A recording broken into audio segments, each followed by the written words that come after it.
Hacer su volumen. Sí, profe, sí se ve. Ok, va. Entonces,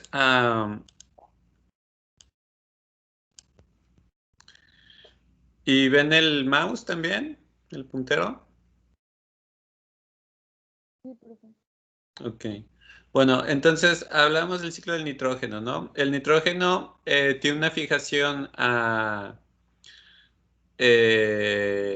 abiótica y una biótica, ¿no? En el caso de la biótica, bueno, en el caso de las dos, abiótica o biótica, se ocupa muchísima energía para poder fijar el nitrógeno. Y la fijación atmosférica se da por las tormentas eléctricas. Imagínense la energía que se ocupa, ¿no? Rayos, tormentas eléctricas. De hecho, inclusive el nitrógeno, bueno, más bien los cultivos crecen mejor cuando se riegan con agua de la lluvia, o sea, en temporada de lluvia, comparado, por ejemplo, cuando se riegan con agua de pozo. Aunque el pozo, aunque se utilice suficiente agua, pues es mejor el agua de lluvia simplemente por eso, ¿no? Por el nitrógeno que se está fijando ahí. Y la fijación biótica, que es de nitrógeno atmosférico, que está en N2, a amonio, después de nitrito, nitrato, pues se da por bacterias, ¿no? Ya hablamos que se da por bacterias que están simbióticas, por ejemplo, que Rhizobium, que se encuentra en las leguminosas. Por ahí mencionamos cuáles eran las leguminosas, ¿no? Pero también hay bacterias que están libres en los suelos. Entonces, mencionaba que, no sé si empecé a mencionar las características de la fijación de nitrógeno, pero la fijación de nitrógeno se hace por una enzima súper importante, una nitrogenasa, una dehidrogenasa reductasa, que, como les digo, ocupa mucha energía y ocupa mucha energía porque se ocupan muchos electrones para poder fijar una sola molécula de nitrógeno, en este caso 8 electrones, y se ocupan 16 ATPs. En bioenergética, 16 ATPs es un gasto muy importante. Saquen las cuentas de la glucólisis junto con el ciclo de Krebs, pues cuántos ATP se ganan en esa reacción. Entonces, pues para fijar nitrógeno, pues 16 ATPs, 8 electrones es bastante, ¿no? ¿Cómo obtiene esta enzima los electrones? Pues es a partir de la oxidación del hierro. Aquí también interviene el magnesio y para eso se ocupan estos ATPs, ¿no? Entonces, técnicamente se forma un dímero de esta enzima y se van despegando y pegando con gran cantidad de exceso de hierro que se va oxidando y lo hacen una y otra vez hasta que consiguen por lo menos los 8 electrones para poder fijar una sola molécula de nitrógeno, ¿no? Esto, la fijación de una sola molécula de nitrógeno conlleva un tiempo de 1.25 segundos. Si nosotros lo comparamos con casi cualquier reacción enzimática de la célula, esto es súper tardado. Simplemente una DNA polimerasa pone miles y miles de nucleótidos por minuto, por segundo pone cientos, me imagino. Entonces, esto de que se pueda fijar una molécula de nitrógeno en 1.25 nitrógenos es bastante, ¿no? Lo cual corresponde a un gasto energético de 946 kilojoules por mol de nitrógeno fijado.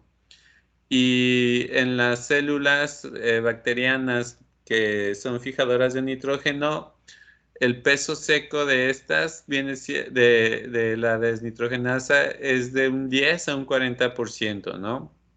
Entonces, esta obtención de los electrones va a ayudar a que se dé esta reacción donde se ocupa el nitrógeno, electrones de hidrógeno, eh,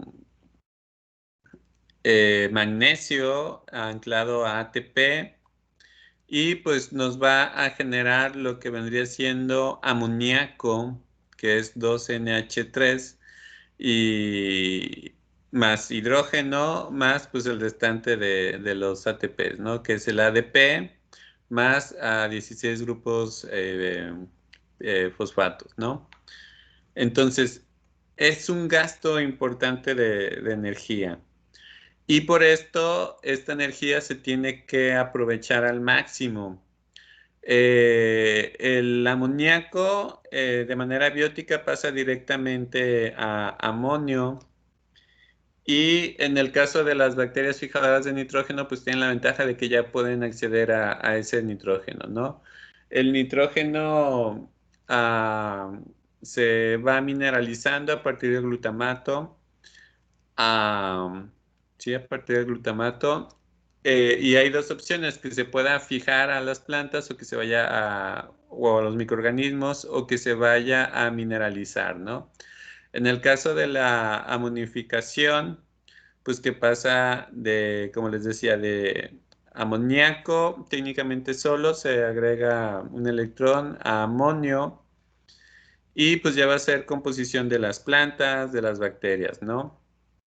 Ahora, las plantas, bueno, los animales van a obtener ese nitrógeno a partir de consumir plantas o a partir de su digestión como los rumiantes, pero bueno, ese nitrógeno está en las plantas, ¿no? Y las plantas cuando se mueren, pues se descomponen y va a pasar por un proceso de nitrificación, ¿no? La nitrificación pues es un paso que es de nitratos y posteriormente a nitritos, digo, de nitritos a nitratos.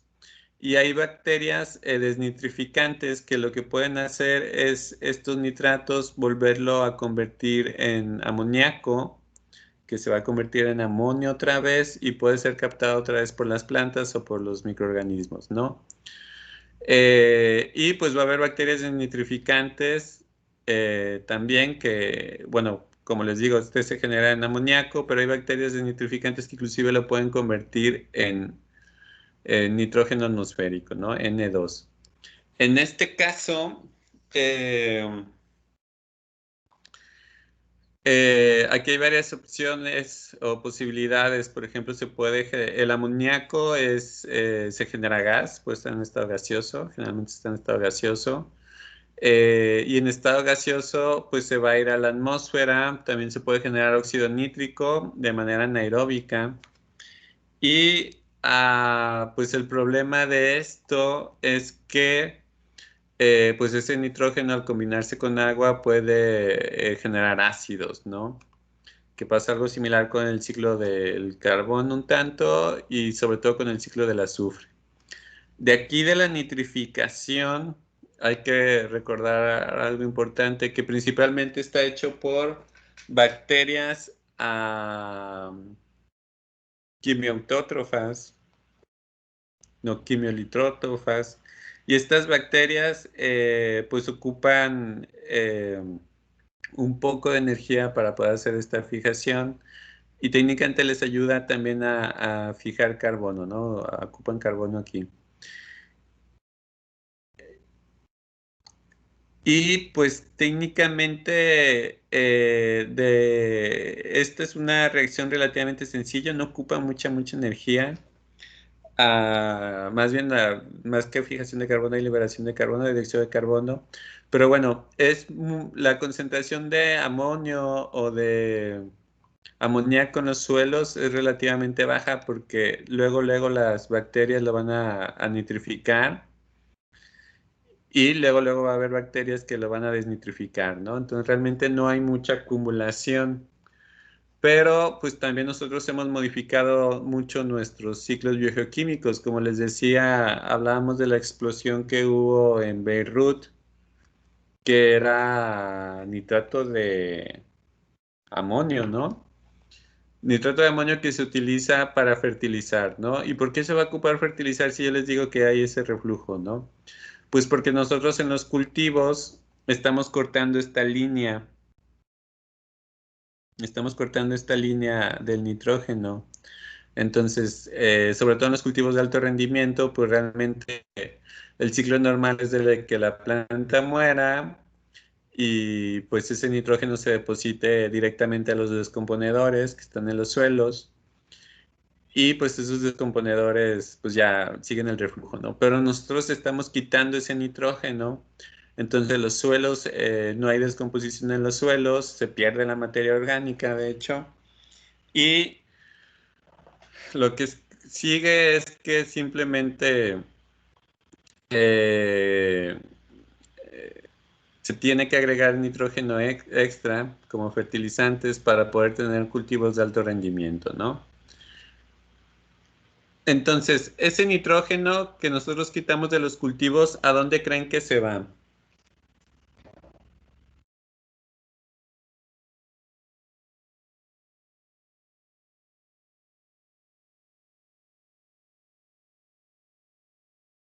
¿Cómo lo quitamos de los cultivos, maestro? O sea, lo quitamos al cortarlos, ¿no? Tú quitas una mazorca, quitas trigo, que ahí va el almidón, etcétera, y te estás llevando ese nitrógeno, ¿no?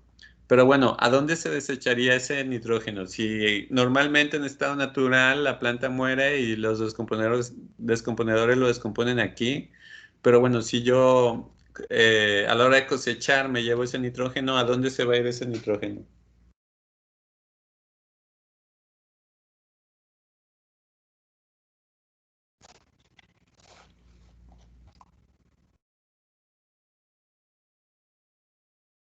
¿No lo aprovechamos nosotros? O Exactamente, lo vamos a aprovechar nosotros, entonces llega hacia nosotros, ahí va una parte, y luego nosotros como por dónde desechamos ese nitrógeno, por la orina? exactamente, por la orina. Entonces, pues nosotros lo desechamos a manera de urea y hay, generalmente en los suelos hay ureasias, ureasas, sí, bueno, que lo van a convertir en ácido úrico. Pero bueno, esa orina que por donde nosotros desechamos el nitrógeno, ¿a dónde se va a ir?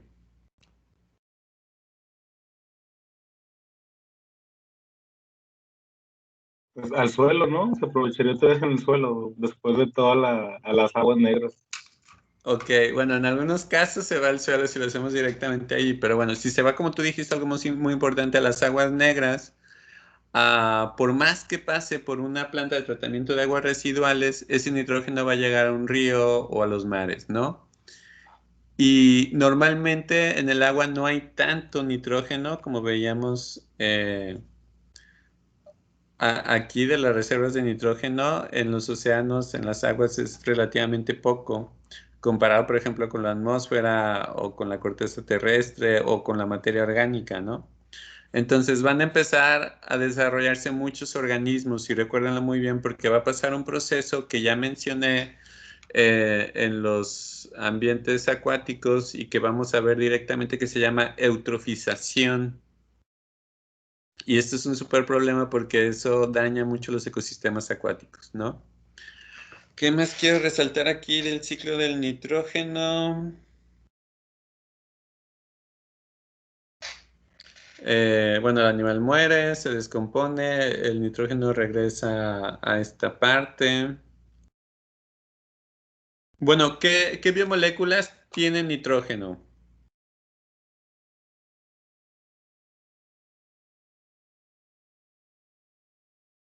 Aminoácidos. Aminoácidos, las proteínas, el ADN, eh, el ATP tiene nitrógeno también. Pues sí, casi muchas moléculas tienen nitrógeno, ¿no? Entonces, es importante, pues, la manera en la que nos deshacemos del nitrógeno y que es la amonificación, que sería en esta parte. Y pues es como lo desechamos, ¿no? Los organismos acuáticos lo desechan como amoníaco o amonio, que como les decía, pues ya puede ser parte de bacterias no nitrificantes o no fijadoras del nitrógeno o de plantas. Nosotros a partir de urea, las aves o insectos lo generan como guanina y ácido úrico. Y ahorita que pasemos al ¿cómo se llama? Al ciclo biológico del fósforo, pues vamos a hablar de la guanina, ¿no? que también es importante aquí. Y bueno, ¿ya expliqué esta partecita o no la expliqué? De cómo funciona el género Rhizobium en las raíces de las leguminosas.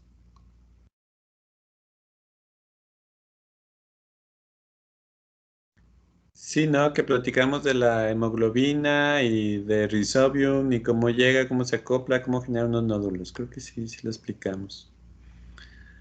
Bueno, otro de los ciclos importantes, bueno, todos son importantes, es el ciclo del azufre. El ciclo del azufre tiene también una fase atmosférica, como el del nitrógeno y el del carbono. En la atmósfera generalmente está como dióxido de azufre y mucho de ese azufre pues es liberado de manera natural por los volcanes.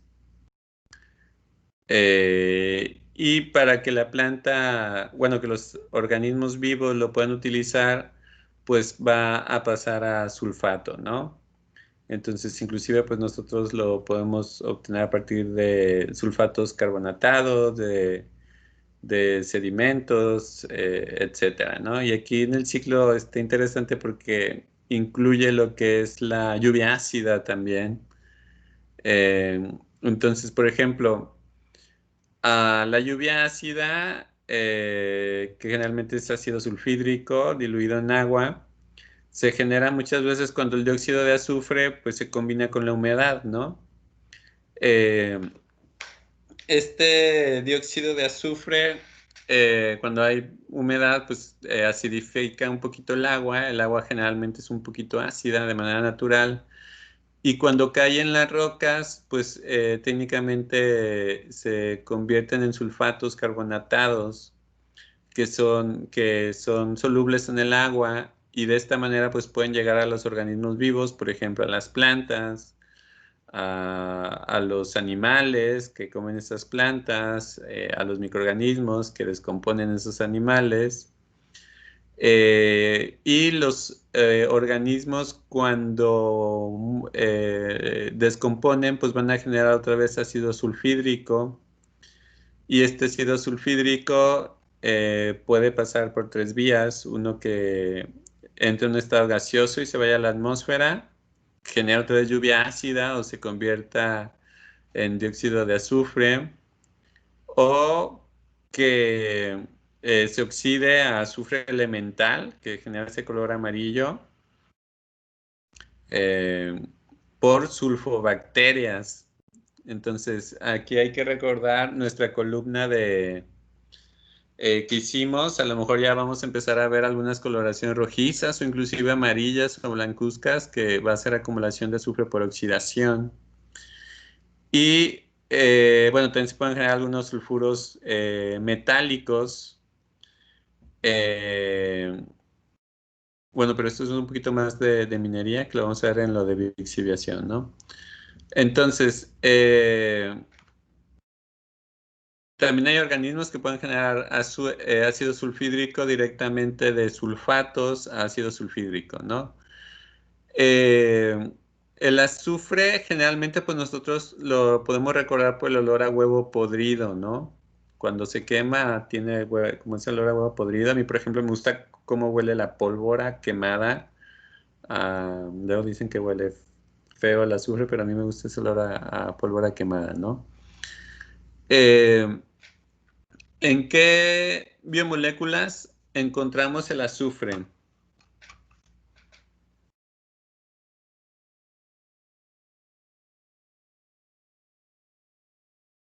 ¿Por qué es importante?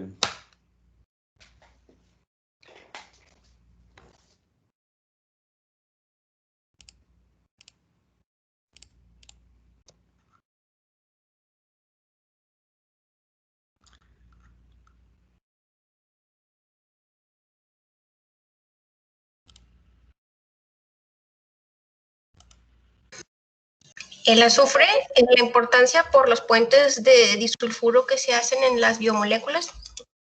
Exactamente, por los puentes disulfuro que se hacen en aminoácidos, ¿no? Específicamente en la cisteína, Estoy bien, y la metionina, ¿no? Pero sobre todo sean anticisteínas.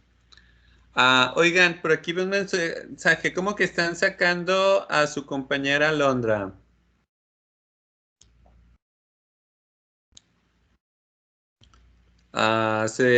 Pues voy a revisar en los registros de la llamada si se puede saber quién. No me gusta que hagan esas cosas, o sea, son adultos, no tienen por qué.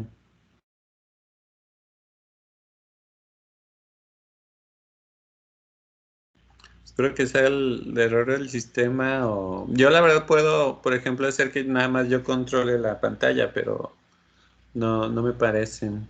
No tengo por qué hacer eso. Bueno, sí, en las cuestiones de los puentes de sulfuro entre aminoácidos, entonces eso ayuda, por ejemplo, a la estabilidad de nuestros cuerpos. Nuestra piel se deshacería, se rompería fácilmente si no hubiera esos puentes de sulfuro. Todos seríamos súper lacios, entonces el pelo chino generalmente tiene un poquito más de azufre. A ver, ¿por qué cuando quemamos el pelo, cuando alguien se plancha el pelo y se le quema por accidente o por descuido, ¿por qué huele a huevo podrido? Huele horrible el pelo quemado, de hecho.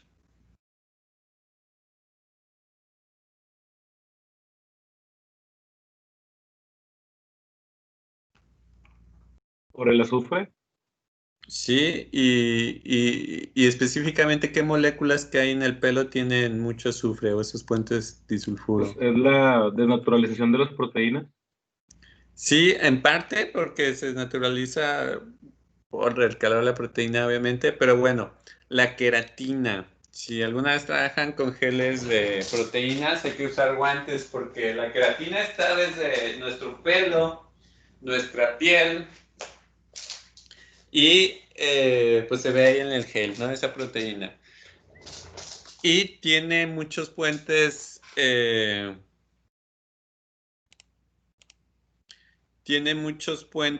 ¿cómo se llama?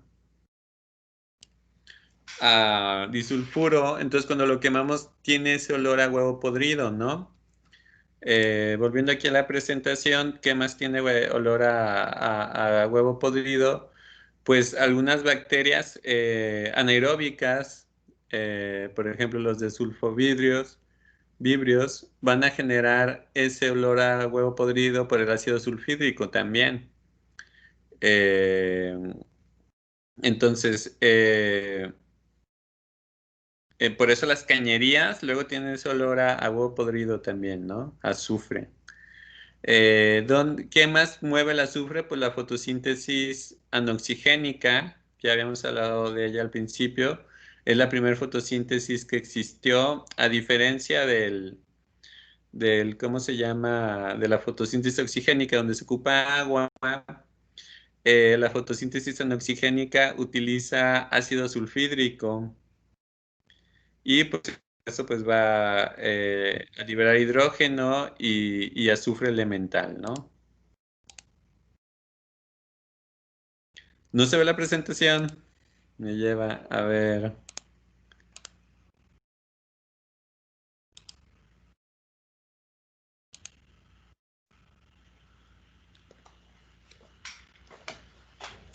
Bueno, les platicaba esta partecita, ¿no? De los de vibrios, que son los que generan ese olor a azufre en las cañerías. Ustedes también los van a poder ver en sus columnas que ya deben de estar relativamente bien. Y, y, bueno, les decía que en estado natural la lluvia ácida hace que el azufre se pueda carbonatar y de esta manera pues pueda llegar a las plantas a manera de sulfatos, a la vida, digamos. Pero, ¿qué pasa si nosotros aumentamos mucho la cantidad de azufre en el ambiente, ¿no? La combustión de hidrocarburos, bueno, de combustibles fósiles, va a liberar mucho azufre, ¿no? Luego, cuando veamos un poquito lo de recuperación de petróleo mediante microorganismos, vamos a mencionar que hay dos tipos de petróleo, dependiendo de la cantidad de azufre que tienen. El petróleo dulce, que tiene poco azufre, y el petróleo amargo, ya ni me acuerdo cómo se llama, que tiene mucho azufre, ¿no? Entonces, cuando quemamos hidrocarburos, cuando quemamos carbón o cualquier combustible, se va a liberar pues azufre, ya sea dióxido de azufre, ácido sulfídrico. Y si nosotros aumentamos esa cantidad de azufre, pues va a haber mayor lluvia ácida. Y ese aumento en la lluvia ácida se representa muy bien en estas fotografías.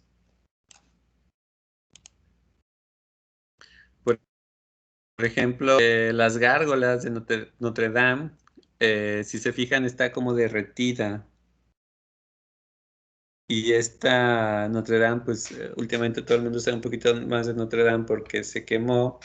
La construyeron en el año 1100 y algo, o sea, ya casi va por los 1000 años.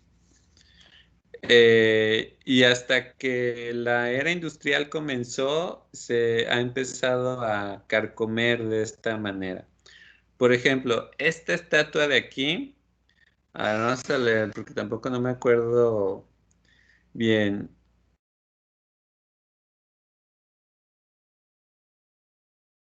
Ok, esta estatua en 1880 estaba así como la vemos,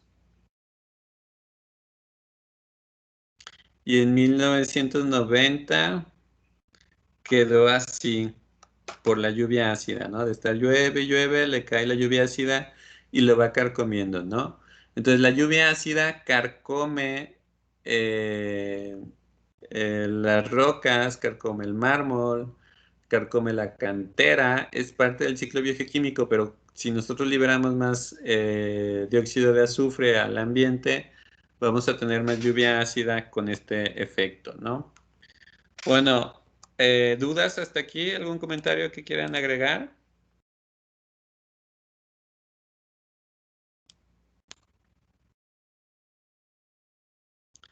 Bueno, vamos a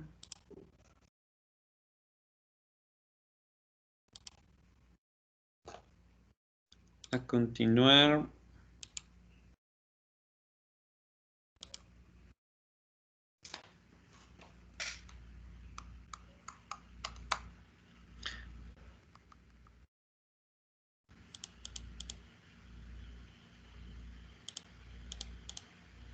Con el ciclo del fósforo. El ciclo del fósforo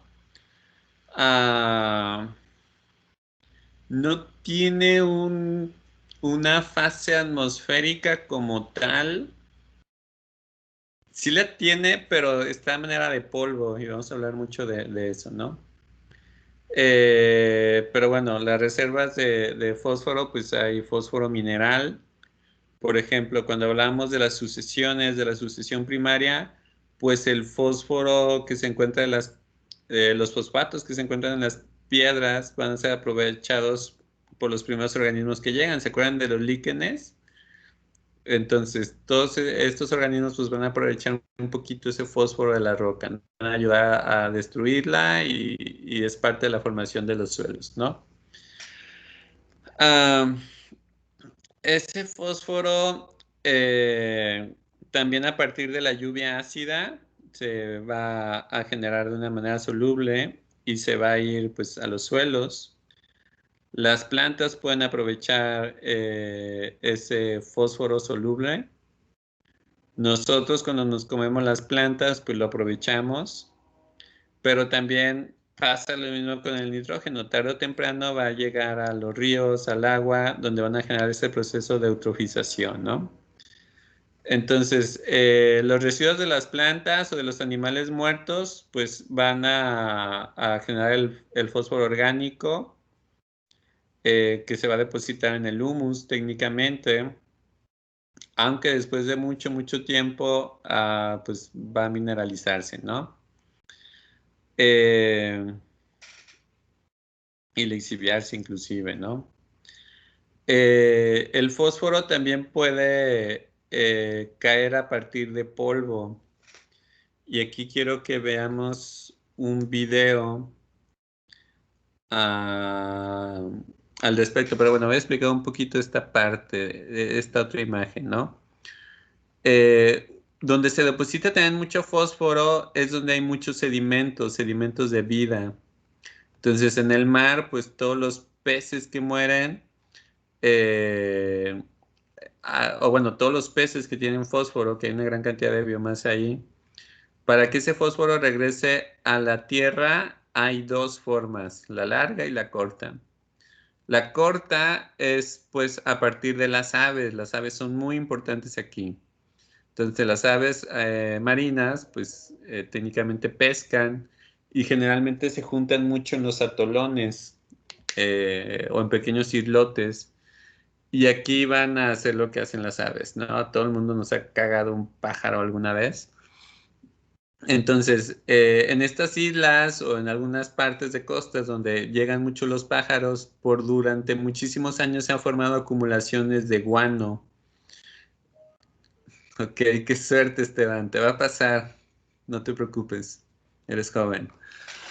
Ah, pero bueno, eh, gran acumulación de guano y al principio esas acumulaciones de guano era lo que se utilizaba como biofertilizante. Inclusive no sé si han escuchado de un conflicto que tuvo México con Francia por una isla que está en el Océano Pacífico que se llama Clipperton.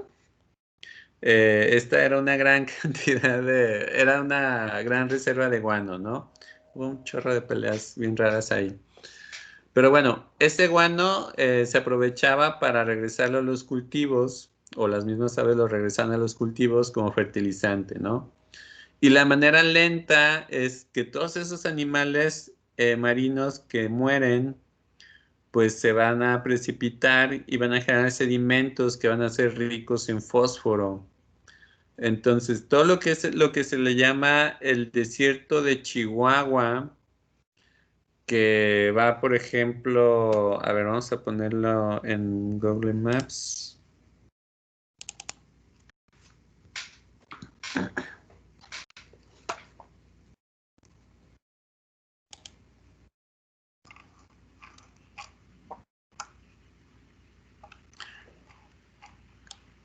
Si el desierto de Chihuahua corresponde casi toda esta... Ah, no, todavía no lo están viendo, ¿verdad?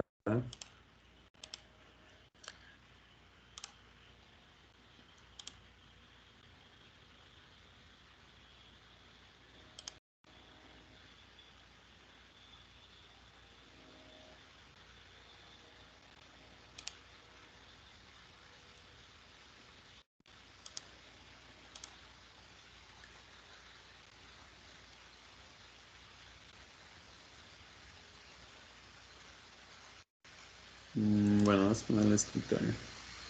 Bueno, aquí ven todo mi escritorio. El desierto de Chihuahua es técnicamente todo esto más claro, ¿no? Y este desierto literal antes era un mar. Todo este desierto antes era un mar, ¿no? Entonces, toda esa parte pues fue una gran acumulación de fósforo. Y muchos desiertos pues anteriormente eran un mar, como el desierto del Sahara. El desierto del Sahara, que es uno de los desiertos más grandes que hay. Y pues se acumula mucho fósforo, ¿no? Prueba de ello son los fósiles. Por ejemplo, yo que luego salgo un poco a campo, me he encontrado varios fósiles. Entonces, en estas partes del desierto, pues se pueden encontrar fósiles de animales marinos, como conchas, no sé si se ve bien, una concha fosilizada. Aquí hay mucho fósforo. fósforo. Es un pedacito de una concha. O esta piedra que literal se ha erosionado, pero si se fijan tiene muchísimo fósforo, ¿no? Que son muchas conchitas todas pegadas. Pero es una prueba de que, bueno, ahí se fueron juntando muchos sedimentos y esos sedimentos pues son fósforo. A partir de la lluvia ácida también, mucho de ese fósforo pasa a su estado soluble.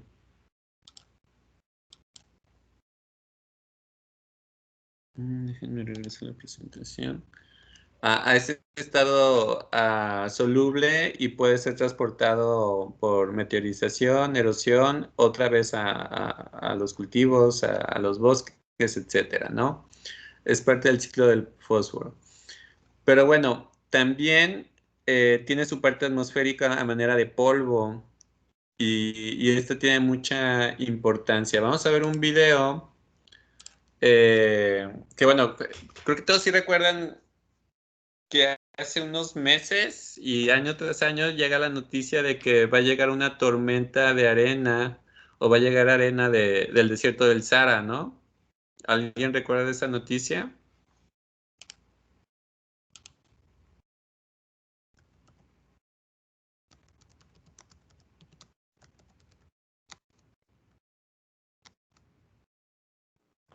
Sí, profe. Ok, pues eso es parte del ciclo del fósforo también. Yo les decía ahorita que eh, el desierto del Sahara, pues también en algún momento, muchísimo antes que el desierto de Chihuahua, o de Coahuila, ya ni sé bien cómo se llama,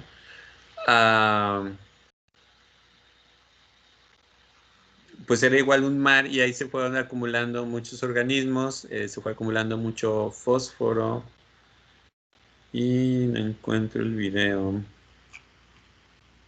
específicamente que quería enseñarles.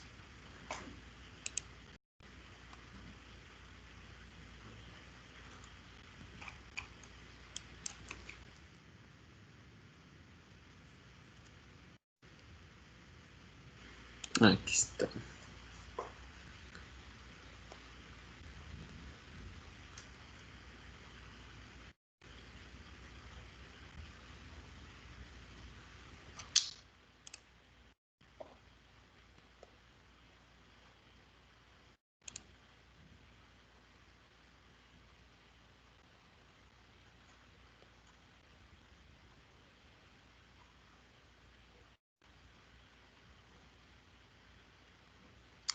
Ah, caray, ¿cómo se me perdió ese video?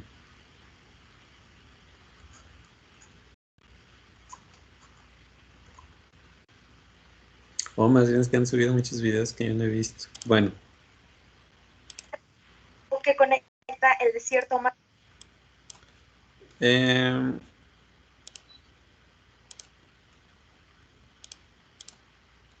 Bueno, lo voy a compartir, ya lo encontré.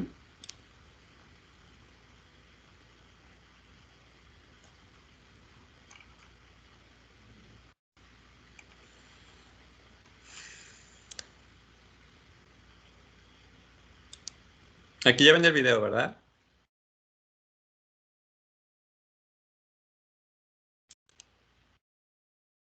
Sí, profe. Ok, bueno, ahí va.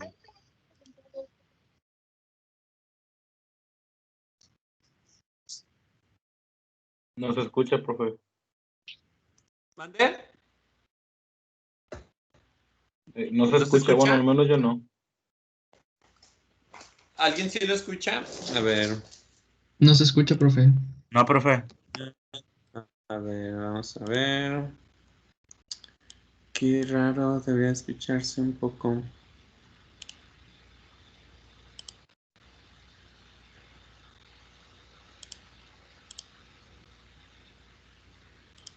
A ver, no es.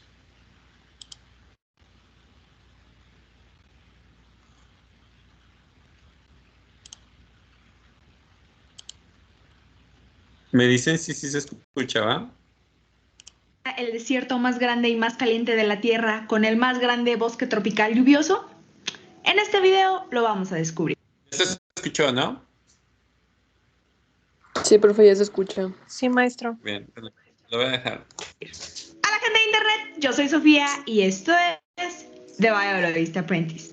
El desierto del Sahara es una franja de arena y matorral casi ininterrumpido que cruza un tercio del norte de África con más de 9.065.000 kilómetros cuadrados de superficie, mientras que la Amazonia es una densa masa verde de selva húmeda que cubre el noreste de América del Sur.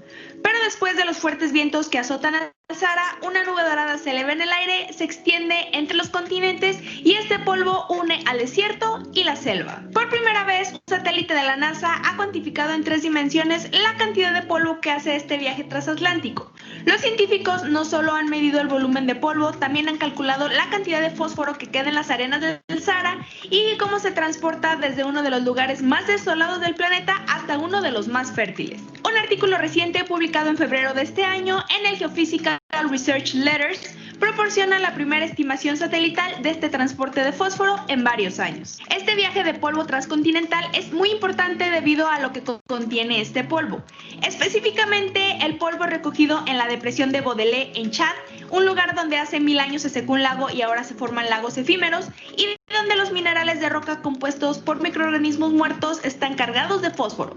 El fósforo es un nutriente esencial para las proteínas de las plantas y su crecimiento, del cual depende la selva amazónica para florecer. Estos nutrientes, que son los mismos que se encuentran en los fertilizantes comerciales, escasean en los suelos amazónicos y están encerrados en las propias plantas.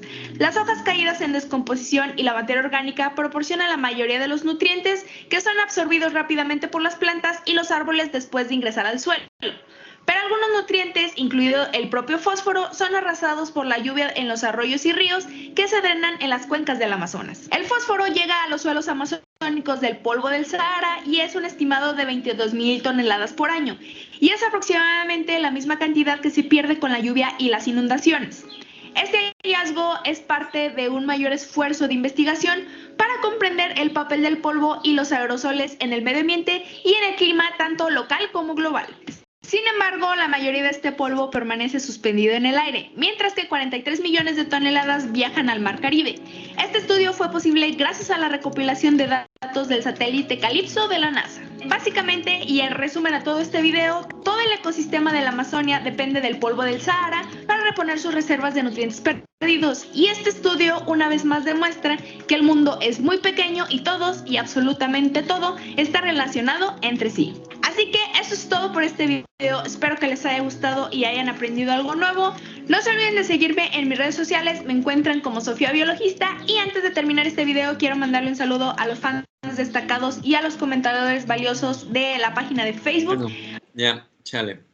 Está interesante, ¿no? Cómo el desierto del Sahara, que está tan lejos, está técnicamente casi del otro lado del planeta, pues cómo puede llegar partículas de arena hasta acá o hasta el Amazonas y ser parte importante o lograr que el desierto del Amazonas, la selva del Amazonas, pues pueda ser una selva como tal, ¿no? Ya hemos hablado, que también lo menciona esta chica, que pues realmente el Amazonas no genera oxígeno extra para el planeta, sino nada más para sí mismo, o sea, está en equilibrio. Pero bueno, ese fósforo que llega al Amazonas, que hace que crezcan tantas plantas, tantos árboles, que haya tanta vida, pues hace también que el Amazonas genere mucha humedad, ¿no? Y esa humedad pues termina convirtiéndose en lluvia. Vamos a ver en Google, era un poquito más completo esa parte. Aquí está viendo mi escritorio, ¿no? Entonces, técnicamente lo que se menciona es que, pues, a partir del desierto del Sahara, esas tormentas de arena muy grandes que luego ocurren, pues llegan hasta acá, obviamente pues llegan a México también, y pues bañan la selva más grande que se tiene del planeta, que también pues nosotros ya le hemos dañado mucho, ¿no? A la deforestación para los cultivos, vean nada más qué desastre. La tala de árboles también.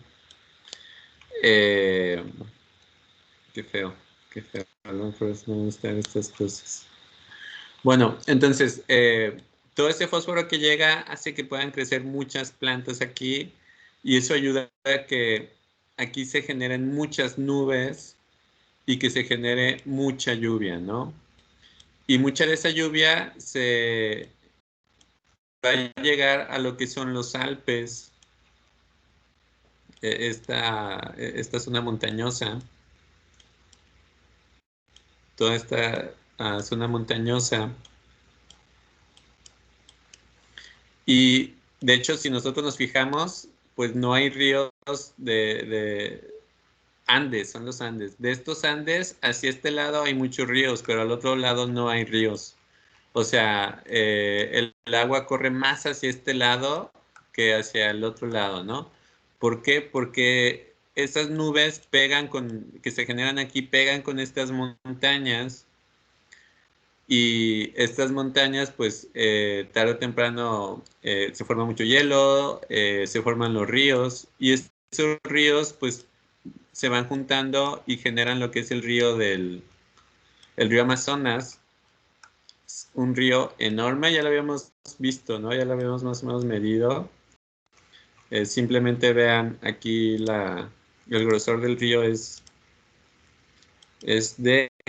ahí son de 8 kilómetros, enorme. Y bueno, vean el color del agua también. Generalmente cuando tú ves un río y el agua es de este color es porque acaba de llover, ¿no? Y obviamente si tiene este color es porque tiene una gran cantidad de sedimentos. Y en esos sedimentos va mucho nitrógeno también, va mucho fósforo, o van macronutrientes que van a llegar a los océanos. Y en estos océanos, pues ese fósforo va a alimentar a plancton, por ejemplo, a las diatomeas, a las cianobacterias. Y esas diatomeas, si alguna vez alguien ha visto la tierra diatomea en el microscopio, pues la diatomea técnicamente se forman como al secarse se forman unas estructuras bien bonitas, así como estrellas, que son las diatomeas secas. Pero bueno, estas diatomeas son las que sí van a funcionar como pulmones para el planeta, ¿no? Porque van a fijar van a fijar carbono, van a generar oxígeno y pues tarde o temprano ¿cómo se llama? Esas diatomeas se van acumulando en los fondos marinos y cuando se mueven las placas tectónicas, en muchos años, mucho de ese fósforo va a salir otra vez, ¿no? Entonces, si se fijan, el ciclo del fósforo es un ciclo súper lento. A prueba de ese movimiento de las placas tectónicas, por ejemplo, Potrero Chico o la Huasteca, vean cómo se ven las rocas, así, las placas tectónicas completamente de manera vertical. Sí, se ve la Sierra Madre también, se ve todo. Yo ya estoy suscrito a ese canal, no se preocupen. Entonces, bueno, es una manera lenta en la que el fósforo llega otra vez a las montañas y pues de ahí de las montañas, otra vez con la lluvia ácida, pues vuelve a llegar a los valles y vuelve a llegar al mar, ¿no? Entonces es un ciclo que se tarda muchísimo, pero pues es ciclo a fin de cuentas, ¿no? Por la hora aquí le dejamos y pues técnicamente ya son los ciclos que íbamos a ver. Los demás, los del hierro, molibdeno y esos, bueno, el de hierro lo voy a explicar cuando veamos lo de biominería, lo de biolixiviación, ahí se ve un poquito más lo del hierro, ¿no? Entonces, como ya técnicamente son las 4, hasta aquí dejamos la clase del día de hoy y la próxima clase vamos a hablar del PIA y me gustaría que me empezaran a mandar fotos de sus columnas, a ver cómo van, ¿no? Sería bueno poder ver. Entonces, que tengan bonita tarde, cuídense mucho y que tengan un muy buen fin de semana. Nos vemos luego. Hasta luego, profe. Hasta luego.